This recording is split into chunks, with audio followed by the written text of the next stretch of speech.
Съм Бас Дилар Аудио Варна и днес в нас имаме една Honda Accord, на която монтирахме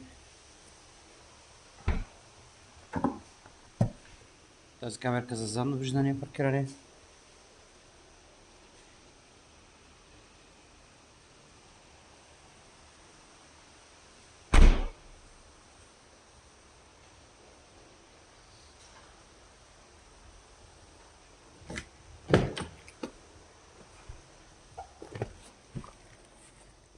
И заменихме оригиналния дисплей с мултимедия с Android.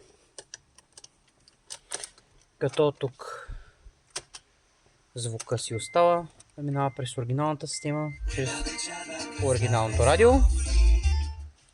Може да ползвате вратата оригиналната за засилване или волана. Разбира се, всичко си работи. От тук всички режими на оригиналното радио, FM, CD, AUX, всичко работи. Ето как е. Това е оригиналното USB тук. Може да сменяте режимите от тук. Така. Ето как изглежда и широкоъгълната задна камера. Доста приятно.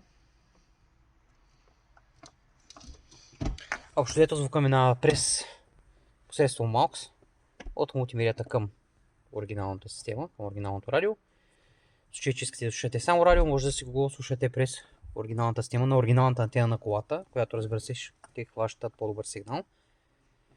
И в момента, в който минете на AUX режима, мултимедията пуска звука към оригиналната система. Имаме слот за SIM карта тук. В случая двете USB-та са долу под чекмедженцето, тъй като са малко по-късички и просто няма как да ги сложим в жабката, но и тя ги има налични.